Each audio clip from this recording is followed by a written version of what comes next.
Good afternoon.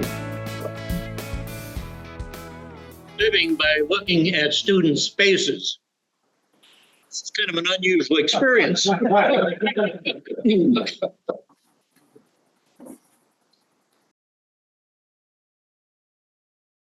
Working on a manuscript dealing with the movement of livestock by rail. So I think this is apropos. Engineer Murphy and the dead cow. Memo to superintendent. Hit cow. Mileage 123. Engine okay. Cow dead. Engineer Murphy. Memo to Engineer Murphy. Your report as to the demise of bovine creature is at hand. You are hereby advised that a further report is submitted to you, per example, on circular BS 1516789. Please forward promptly, Superintendent. Memo to Superintendent. No more to say. Engine still okay. The cow still dead. Engineer Murphy. Memo to Engineer Murphy. Your unsatisfactory report is at hand. Your attention is again drawn to circular BS 1516789, which sets out the following questions. What was the boiler pressure at the time of incident? Was sand gear working? Was throttle fully open? Was position of cutoff valve? Was brake applied? What was the nature of weather and direction of wind? What was the name of fireman and brakeman? What was the nature of the injury to the creature? Give description of creature, age, sex, type, marking, etc. What is your assessment of damage claimable by this office? Advise immediately of these particulars, Superintendent. Memo to Superintendent. No steam, yes, no, none, yes. Cow not killed by weather, wind, fireman, or brakeman. Not enough left of cow to find out the rest. Engineer Murphy. Memo to Engineer Murphy. Your further unsatisfactory memo is at this office. You are forthwith to explain why your locomotive was not under steam at time of incident, and also why it is not equipped with the standard steam cutoff lever. For prompt and full report, Superintendent. Memo to Superintendent. Diesel engine. Needs no steam. Has no cutoff lever. Engineer Murphy. Memo to Engineer Murphy. This office still awaits your full report as to how a creature was killed by your locomotive. For urgent and immediate return to this office, Superintendent. Memo to Superintendent. Saw a cow walking over the line. Engine swerved to left to miss cow. Cow kept walking. Engine hit cow. Engineer Murphy. Memo to Engineer Murphy. You are hereby fined $3 for insolence. Please advise the nature of the injury to the creature without further delay. Memo to Superintendent. Went to where cow killed. Cow is definitely dead. This cost me $3 expenses. Engineer Murphy. Memo to Engineer Murphy. Herewith find special payroll number L80247 to be signed in duplicate for $3 expenses as claimed. This correspondence is now closed, Superintendent. Moving livestock by rail. In the early May of 1948, on a Sunday morning, my parents said, "We have a surprise for you," and did not disclose what that surprise might be. But it was pretty clear eventually that in the car that we were headed for Des Moines. And then we got to the Rock Island Station in Des Moines, where sure enough, there was GM's Train of Tomorrow. Train of Tomorrow. I'm sure there were skeptics in the crowd, and the crowd was, the Des Moines Register suggested over 4,000 that Sunday going through the train. I'm sure there might have been a skeptic of two, but for the most part, the notion was railroad passenger trains operated by investor-owned railroad companies have a very clear, positive future. May 1948, diesel locomotives, air-conditioned cars, domes. It all looked good. And there was a smorgasbord of passenger opportunities in the 1950s and 1960s, particularly in the 1950s. Here you have Rock Island's number 19, just leaving the depot at Emmitsburg, Iowa. 30 to 45 minutes, it would be in Esterville, and the crew tied up. We had mixed trains. Perhaps the most exotic of the mixed trains serving Iowa at the time was the Wabash line from Bluffs, Illinois to Keokuk, Iowa, as late as 1953 and into the next year with motive power in the form of moguls. Moguls like this guy putting his train together at Keokuk, go back to Bluffs. Again, this was a mixed train operation. CB&Q, Rock Island in particular, had mixed train services in great abundance. Here is one on the line from Washington back to Burlington. This is obviously a much more modern one and typical of the operations that you could find around the state, particularly on CB&Q. This was a time of passenger trains on branch lines. Here we have the number 33 at Spencer, up from Des Moines in April of 1948. At the time we moved to Spencer, and that year, Milwaukee was still employing Atlantics of this form.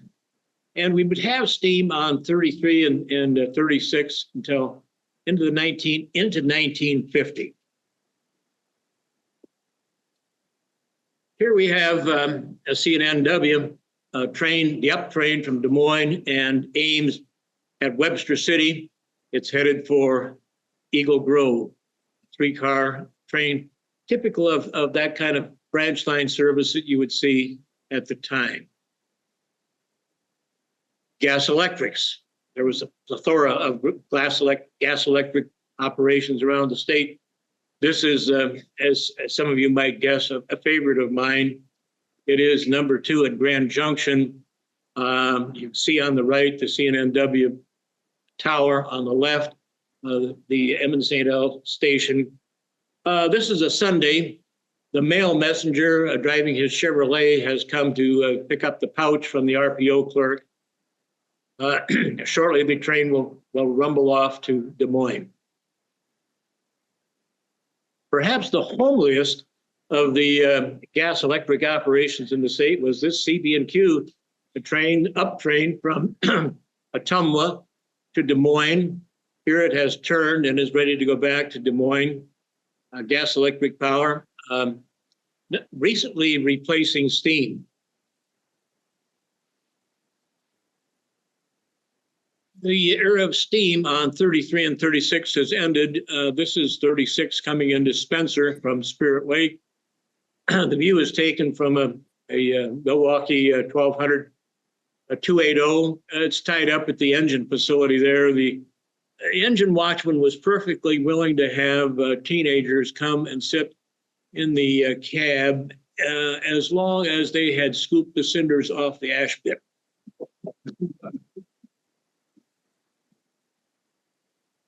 I took Milwaukee number 22 over to Calmer and was met by Cecil Cook, and I assume that's a name that is familiar with some people in the group.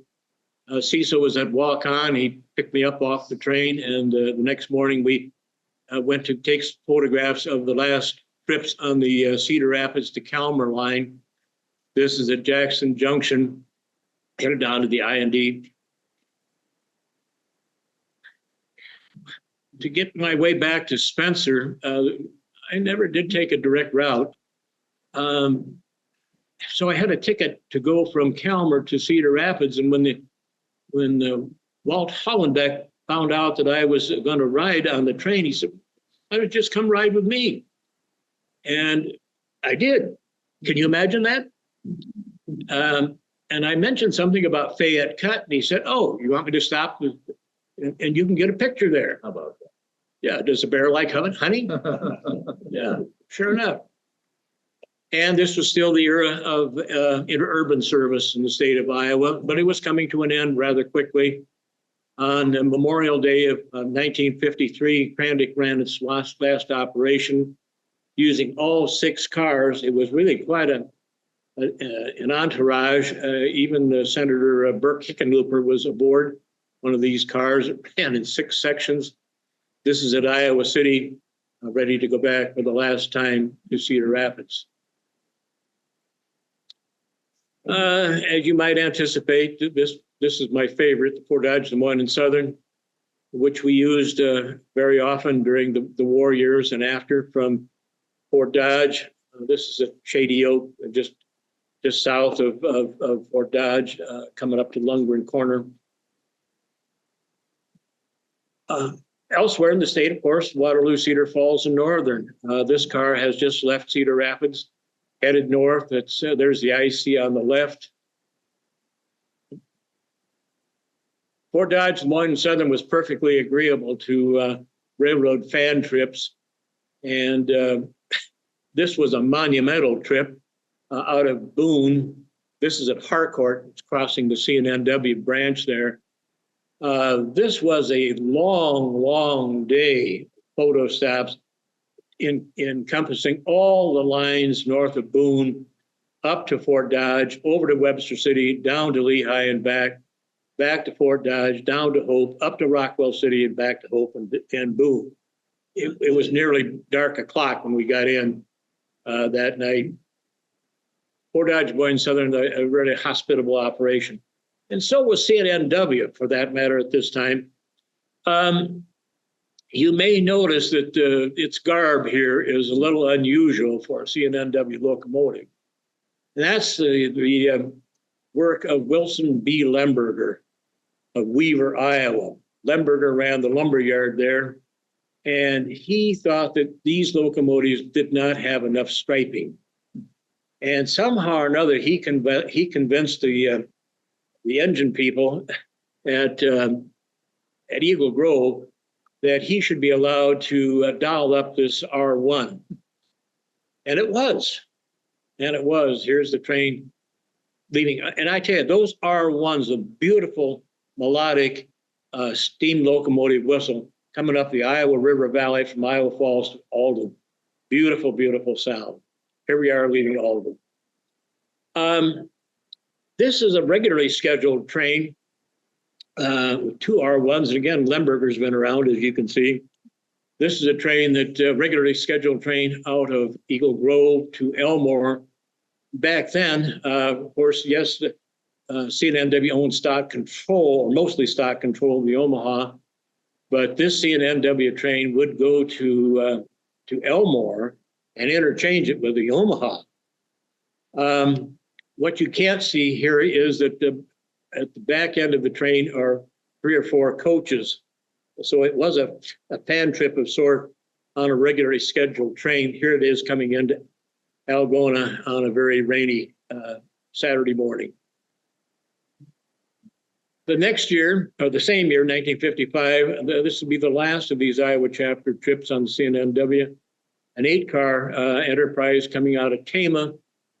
Here we are near Gladbrook, a run by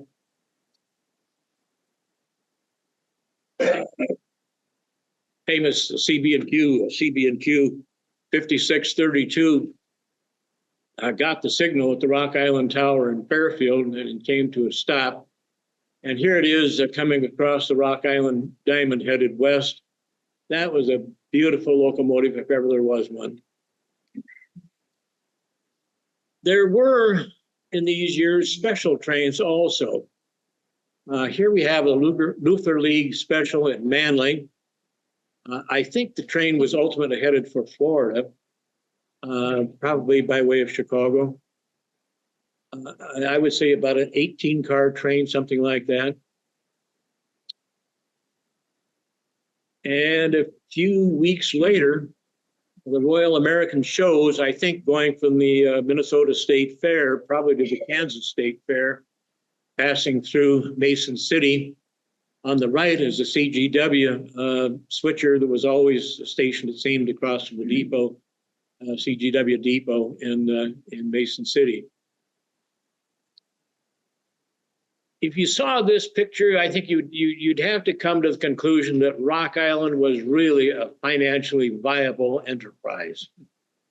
Waterloo in the fall of 1966. I can't account for why it was painted so brilliantly, but it was indeed. But I think a better representation of Rock Island's financial future was this structure at Wellsburg on the former BCR&N, standard BCR&N two-story dwelling. It still has an agent there, but can you imagine? Ooh, it does not help. Really fine high-powered trains, such as this one on the Omaha at Sheldon. This is the update train from Omaha.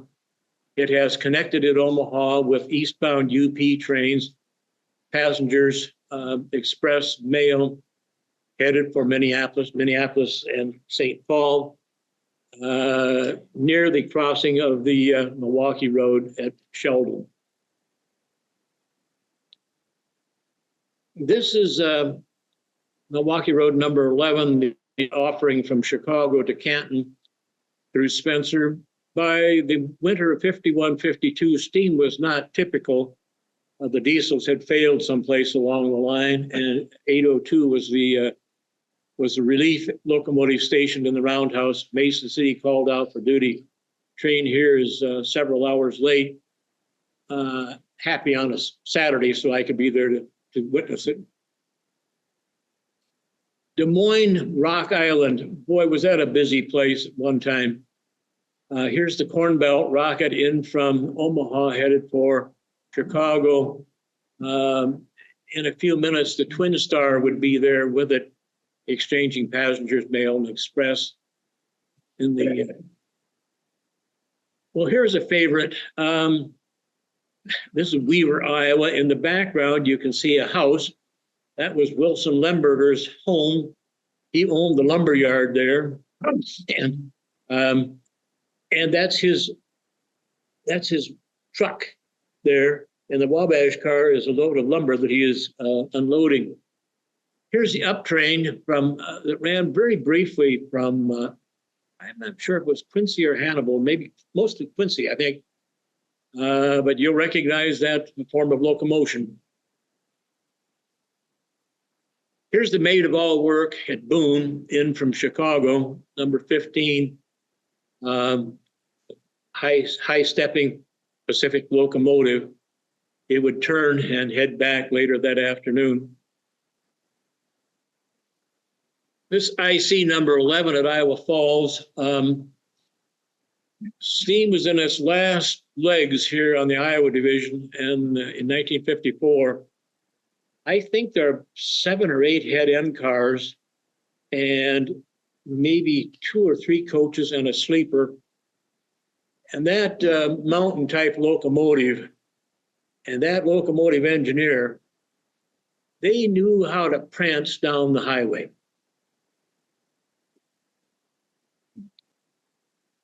FMs were typically assigned to Milwaukee's 1122, the Sioux, for many years. And the standard train was about 4 head-end cars, 2 coaches, and a sleeper. The dining car had been cut off about 1950. Here we are at Spencer. Now, but this is just a little bit later, and here's number 11 coming into Spencer. And you can see it's a 3-car train.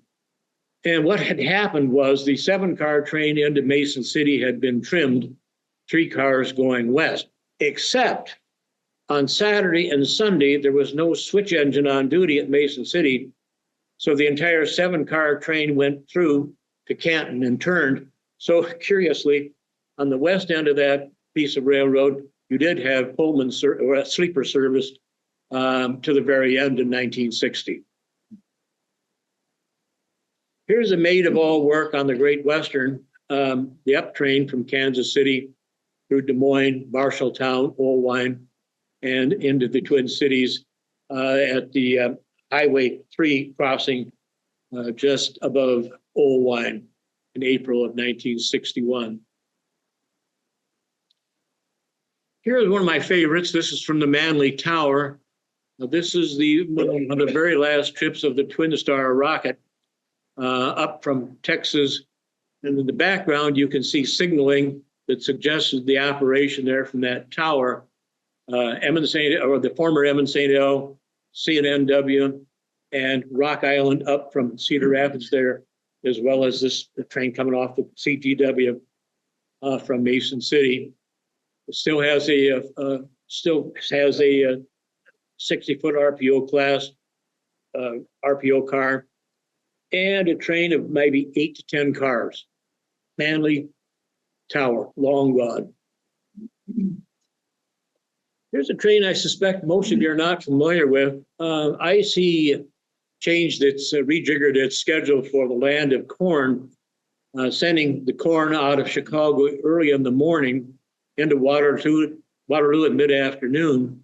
And IC then had a contract with the Post Office Department to send these Flexivan cars and a bulk mail car at the back over to Fort Dodge. Those trailers, as far as I remember, went to Sioux City, maybe Sioux Falls, and certainly one to Fort Dodge. The train turned there at Fort Dodge and brought those Flexivans or other Flexivans back, put onto the consist of the eastbound Land of Corn the next morning. This didn't last very long, maybe a year and a half, something like that. Here is the rather unglamorous eastbound Nebraska Zephyr at West Burlington. This is a train of perhaps 20 cars, a lot of head-end Railway Express and a lot of mail. And the passenger cars at the back, West Burlington. Well, Santa Fe always did it upright. Here's the chief coming into Fort Madison, the original Fort Madison station, the one that many of us remember. What do we have here? 4 units? I can't see for sure. 3 units or 4. Yeah, and a beautiful station, beautiful train, beautiful service as always. Cornbout rocket at near Homestead. Flexivans there you can see, and what you probably can't see at the back end of a train is a storage mail car. Still has an RPO car, and at this date, given the vegetation, I think that's a non-working RPO car. I think those lines have been discontinued in April of that 1967. But how about those units? Perhaps the queen of all the passenger trains serving the state of Iowa. 17 and 18, the marvelous California Zephyr headed into the sunlight. In the back, you can see the West Burlington shops of CB&Q. Beautiful train, always. In the audience is a former student of mine by the name of Jerry Brown, and from Fairfield. And Jerry would probably attest to the fact that the students I had at Fairfield probably can't remember anything that I told them about history or political science, but they do remember that whenever a CB&Q train passed Fairfield High School, and I had a window toward the track, class stopped. Jerry, would you attest to that? Yes, sir. Yes, sir. But let's go back to number 12. Here's number 12, the eastbound Hawkeye leaving Lamar's, and you can see at the back of the train, there's a Flexivan car. So after 33 had been discontinued, somehow or another, IC clung to that. And you see here an RPO car, say, wait a minute, this not work right. Yes, the RPO service west of Fort Dodge had been discontinued in 1967, but it was continued Chicago to Fort Dodge, and the RPO car then went through to Sioux City, did not turn at Fort Dodge. Railway mail service. The end was coming for railway mail service, and certainly nonstop exchange of mail. This was, I think, the last nonstop exchange in the state of Iowa. It was for the Minneapolis and Kansas City RPO. It was caught here by the northbound of Plainsman, the former Twin Star. The pouch has been hung by the mail messenger, and he was a little bit short of stature, so you can see there's a step box there for him. This is looking north toward the Rock Island Depot at Hampton. And next, here comes the catch. Here comes the catch. And it snowed a little bit. You can see the snow is falling off the lower arm of the crane, mail crane. Yeah, the way it was. Here we are on Minneapolis and Kansas City RPO number 15. In October of 67, the letter case you can see has very few letters. And the reason for that is this was one of the very last runs of the RPO, and the post office had already started to divert mail to star routes. And so what am I doing on this car? Well, I was writing illegally. Don't tell anybody. Here we are on Chicago and Fort Dodge number 12. I rode over to Dubuque with Walt Knockel, the clerk in charge here. And again, you say, well, there are not many letters in the letterbox. This is explained by the fact that this is just out of Fort Dodge and he hadn't opened the pouches yet. Conductor came wandering into that RPO car and asked me if I had a ticket. Why would I have a ticket illegally riding on the RPO car?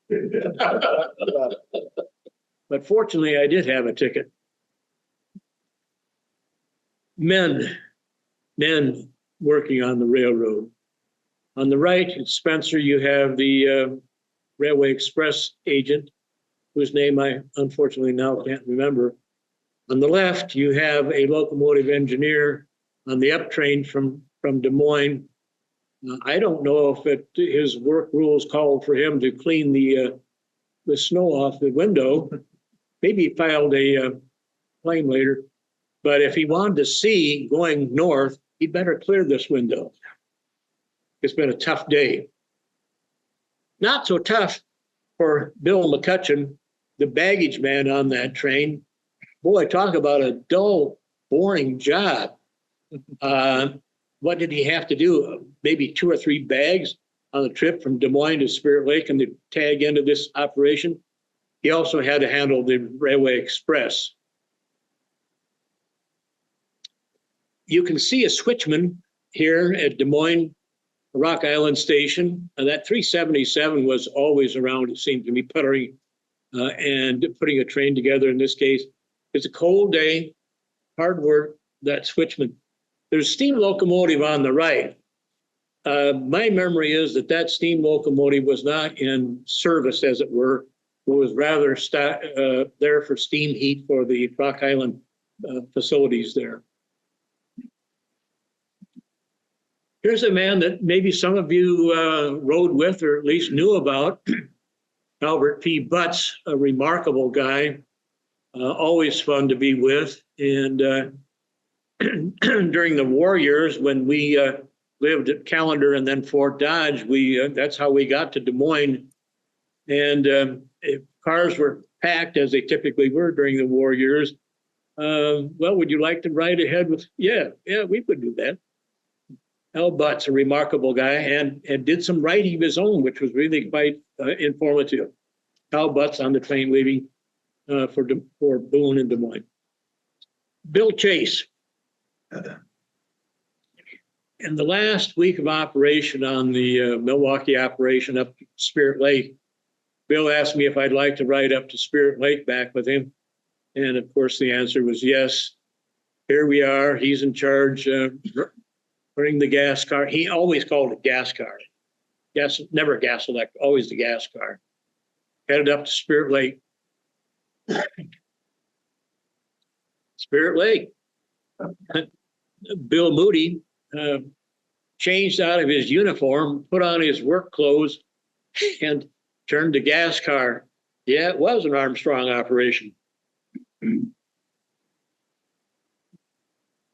80 miles an hour with this locomotive engineer on CNNW's number 15 for Colon, Nevada.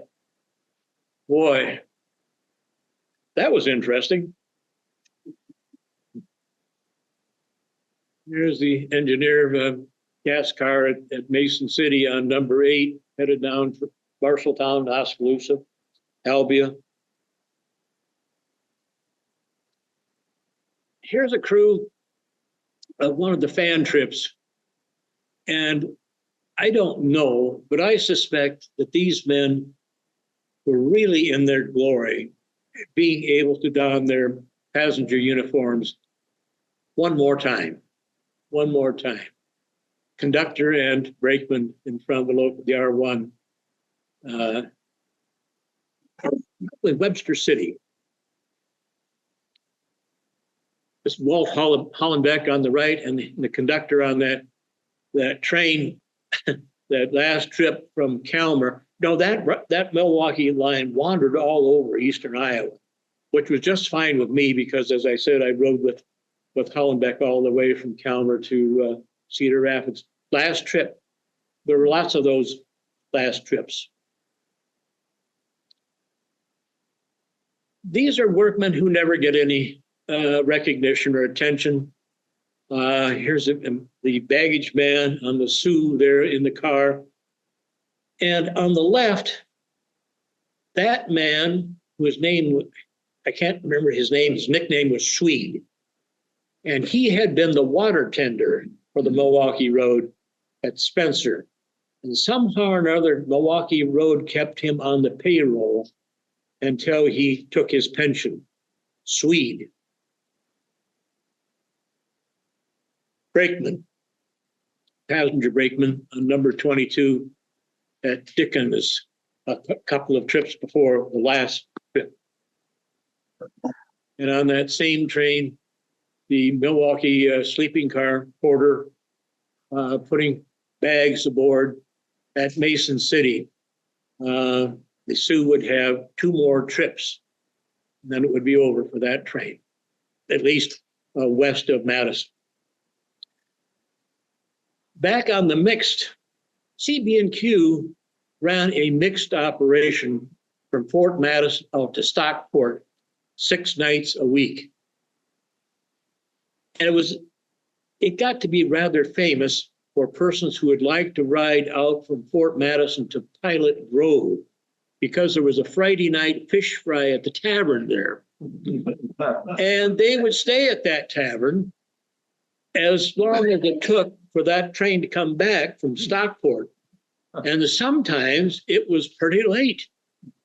And sometimes if you let it be known that you're interested, you could be invited to ride with the locomotive engineer. And that's what happened to be. Station agents. Harold Booth, the agent at Fairfield, Iowa. I find this intriguing for a variety of ways, one of which is you can see here telegraph instruments, radio, and telephone. And on the left, that's a typewriter. Some of us know about typewriters. Harold Booth, marvelous man, agent at Fairfield. passenger conductor on number 12, IC. And down the end, on the right rather, is the Vern M. Dreesen. I think that's a name that may be familiar to some of you in the audience. Yeah. Gabby, as he was called. And some of you who remember him, remember why. Here is the operator at Fort Dodge loading chicks. These are whelps chicks from Bancroft on the RPO car. Chicks were shipped by mail and by REA Express or by Express. In this instance, it's by chicks, by RPO. And the notion in the RPO circles was never delay baby chicks or the Wall Street Journal. Dining car. Here's the chef. There was only one man in the kitchen at the end of the dining car area on the Rock Island. But here he was, busy at work on number 7. Only a trip or so left for that train, the remnants of the Corn Belt rocket. Here is the waiter in charge of the same train. This man had a degree from Carnegie Mellon University. I had time to visit with him, and when he told me that, I'm sure I had a quizzical look. A black man of his age with a degree from that prestigious institution. And he understood my quizzical look, and he said, I got my degree during the Great Depression. I was invited to interview because my name was not suspect. But when I got in for an interview, I was seen as black. I did not get a job. And here he spent his career then as a waiter for the Rock Island and on one of his very last trips. Agents, ticket agents. This is the agent at Marengo. He's put up messages and train orders for number 10 at Marengo. This happy man, a bar attendant on the Texas Chief. I suspect he was a smiling guy anyway, but he was particularly smiling because this was his last trip. You can't see it. His wife is along with him. He was from Chicago. His wife had gone on his last trip down to the Gulf and back on this number 16. And he was maybe a smiling guy, as they say, but he was particularly smiling this day as he was preferring Schlitz and Old Granddad, both of which I enjoyed. Ray Sogling, the agent at Spencer, putting up this note, trains to be continued Jan 5 of 1960. And look how he's attired. You know, agents were important people in any community, and they dressed accordingly, as you might guess from the demeanor and dress of Ray Sogling. Well, the end was coming for passenger train operations as we understood them. The end would come here for M and St. L trains 3 and 4, service between Minneapolis and Des Moines. Here's the car at the engine facility in Des Moines. Actually, passenger service for this train had ended already, but the post office department inveighed on M and St. L to continue running the trains down to Des Moines to handle mail. So yes, the trains ran for another, I think, maybe 3 to 4 weeks, but for mail service only. Before we leave this, and look what M and St. L has done to this GE car. It has shoehorned in some seats the very back of that car. Boy, would that have been a rough ride. And the end here is for CGW number 6, the up train from Kansas City through Des Moines, Marshalltown, so on, at New Hampton. I had ridden the train up from Des Moines, and I had ridden the last Milwaukee train from Mason City to New Hampton, so I had double indemnity. And here is the remnant of Great Western's operation from Minneapolis to Council Bluffs and Omaha. CB&Q, a switcher on the left, headed into Council Bluffs. RPO service and the Railway Express service had ended, I think, the night before. And here's the remnant of the Nebraska Zephyr, the train that I said earlier had maybe a dozen head-end cars and then 6 passenger cars trailing. Here's the remnant of it, leaving Fairfield toward the Rock Island Tower in the distance, down to 4 cars, one of which is an RPO car. That would last a few more months, and then that service would be gone. The remnants of what had been a very proud train. Talk about a remnant. This was what was left of Northwestern passenger service in the state of Iowa. Kate Shelley, out from Chicago to Clinton and back. And I rode out, a friend of mine and I rode out from Clinton to out to Clinton and back. And some of that track was, I think, maybe 10 to 15 mile an hour in deep low spots.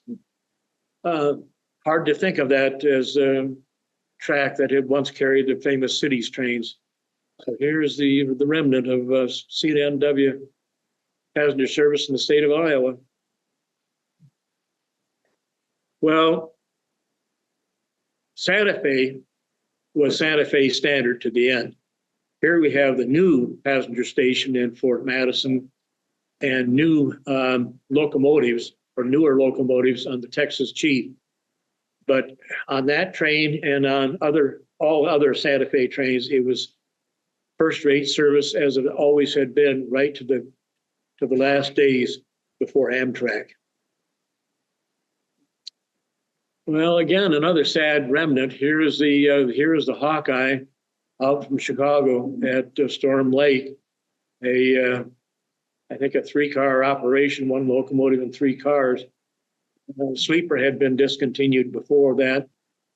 I had ridden it out from Cedar Falls to Storm Lake and asked the conductor if he could delay departure while I got out to take a picture, and said, "Oh yeah, hell yes." Well, it was a long track going back. Passenger train operation by the investor-owned railroads in the state of Iowa. It was quite a run, wasn't it? I'd be happy to have questions or comment. Okay. Anybody have any questions at all? Yeah, I have one. Where was the little station that the MCNL had in Des Moines at the end? Because they were all over Des Moines, different these stations. But they had their own little platform for the RDC. That would be the same one. That would be the same one. It was maybe a little bit west of where you saw that locomotive tied up, or the locomotives and the gas car tied up. Not anymore. They were in the Rock Island station for a while. They were in several places. They were after maybe the mid-depression. They were over where you're thinking of.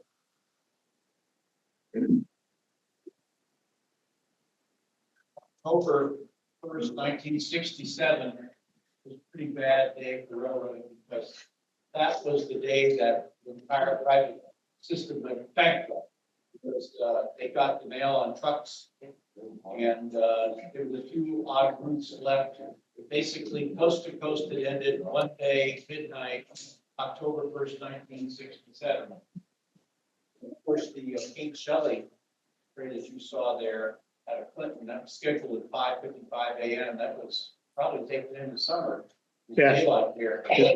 Train between midnight and 6 of getting wired. That was Rutherford Dillon, wasn't it? Sterling, the one that steel mill was Esper.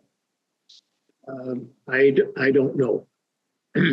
Mr. Hofsommer, given the fact that you have seen a lot of things and presented us with a lot of pictures and a lot of history, do you think some of these communities now that have utilized some of the railroad roadbeds to make, for example, bike trails or whatever it might be, some of those things, do you see it now, looking back on all of this, that these cities maybe sort of wished back in the day, talking to whoever, to see the railroad systems as a whole continue that passenger service, which now seems overall, it's kind of sort of coming back a little.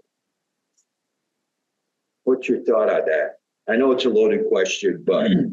It is a loaded question. I'm not optimistic. No, I don't see reason to be optimistic. I wish I could say otherwise.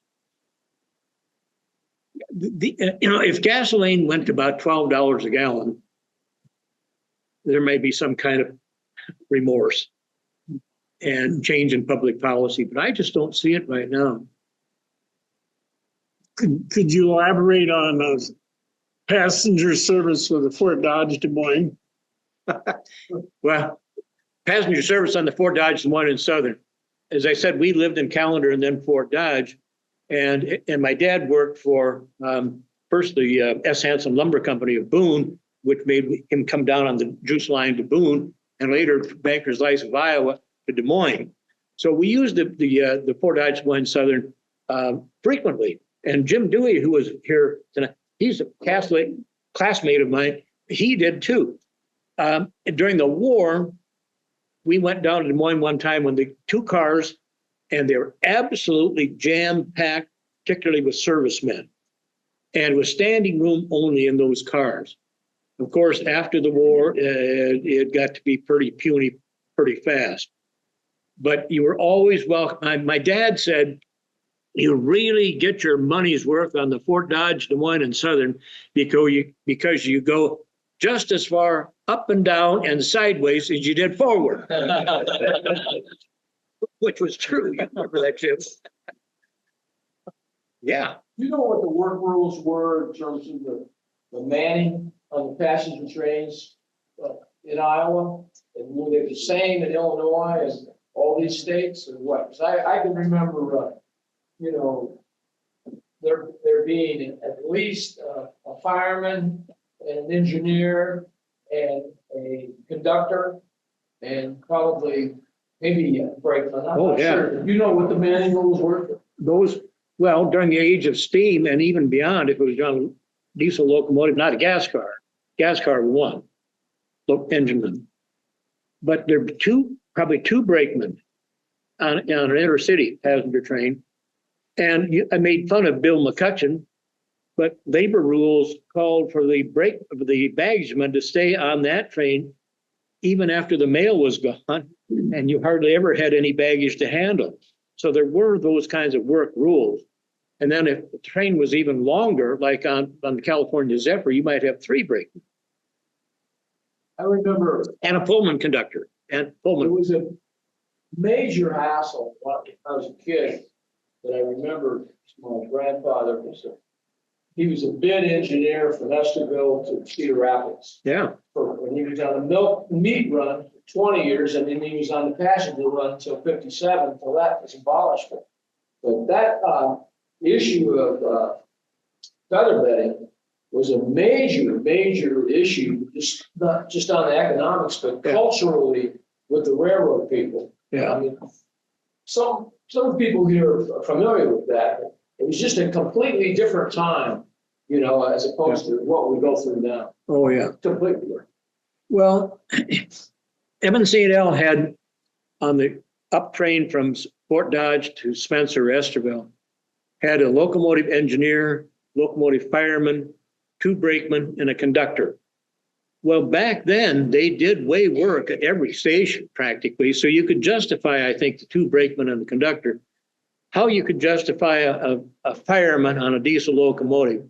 I remember them joking, all we did was carry water for the engineer. Well, they passed signals too, of course. And the railroads, I think, probably didn't handle that as well as they could have, saying, well, let's call them apprentices or something like that, learning to be a locomotive engineer. It got to be a pretty emotional issue when the railroad companies started to talk about feather bedding. But there was some feather bedding, frankly. Let me put it this way, unnecessary workers. Don, can I answer this gentleman's question about private investment in trains? There's a company called Brightline, and they're running service in Florida. Yeah. And it's a real estate play. It's trains don't make money without mailing packages. Yeah. And they're also opening the line down the interstate highway to Las Vegas. Yeah. They play by different rules. And they've got government assistance to build it, of course, which is fine. So, and there's also Texas Central in play in Texas. Yeah. I think there's a third one, but I can't remember. So it depends. We'll see what happens. It's Well, not there are like exceptions that. to the rule that as you point out, but you have to have the density of population. Well, actually, no, Amtrak sold out trains today, serve these very small towns which have no bus or air Yes. service. They have record ridership. The only way to get rid of it is to drop the trains or cut the size of the train. There's no Amtrak between LA and Vegas. Yeah. No, there isn't. It's gonna be Brightline. They're building down interstate, right down the interstate in the middle of it, that medium, that's tracks now. They're laying them. They got money last year from the government to do it. And they're private. I don't think it's gonna be cut. Because, like I said, they run different rules, but it'll take a long time until it probably reaches Iowa. Well, And by the way, streetcars are coming back in Omaha. They're in Kansas City, they're in Minneapolis, and you'll see them in Des Moines someday. Stay healthy, please. But you have to have density, and you have density in those urban centers to the streetcars.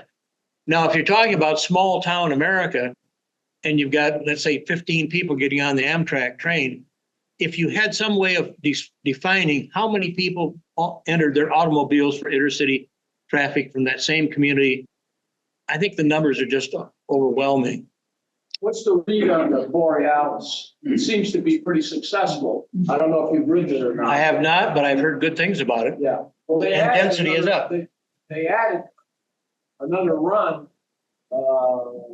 last year, on top of what they Yeah. had. Yeah, I'm aware It of seems to that. be working, but there's a push to run passenger service from Texas up to Kansas City, to Sioux City and to Sioux Falls, and then to connect with the West Coast trains like the Empire Builder and those. So there's a push. Now, I don't know whether the public is going to support it enough, but certainly the people in this room, we should all be pushing, to expand, Amtrak, and expand the service. But I think going back to Mr. Hofsommer's initial point, you got to have the density. And I agree with you on the Borealis thing, because if anybody's never been up to Redway, Hastings, outside of the Twin Cities, you've got freight lines all over the place, and you don't know what you're going to see on some of those things. But even the city, just the city and the industry and the history and the buildings, I could see why the Borealis is doing what they're doing at the depot there. Well, one of the big problems with Amtrak is like the right of way is preempted by the freights. And any of you that ride Amtrak a lot know what I'm talking about, but you'll see a lot of slowdowns and a lot of different issues because the freights take priority over the passenger trains. And this is almost all over the country. And the other problem that's there is in a lot of areas, you don't have traffic. You don't have two sets of tracks. You don't have traffic going, in both directions. So what you have freight trains and then you have passenger trains pulling over, letting, the priority freight go through. It's kind of farce, but I think that those of us that support rail have to step up and do some lobbying, if we want to really have more rail. Can I make a point here? And I'm not trying to take over your presentation, but my Oh, go point ahead. is simply this. Do not, these freight companies, Amtrak knew what they were getting into. do not these freight companies, correct me if I'm wrong, aren't they paying Amtrak, or is it Amtrak paying the freight companies to run on those rails? Yes or no? Amtrak is paying to run on those rails. Okay, I had a quote- that's my point. I heard from a conductor of an Amtrak train, the reason they don't put more cars on the train going to Albuquerque and LA, the chief, is because BM's rate for per car is extravagant. It's like, And how many trains a day are they running on that line? Just watching. Well, one each way. well, Right? yeah, Amtrak is, and they're the only ones that use the line basically at Raton Pass. Oops.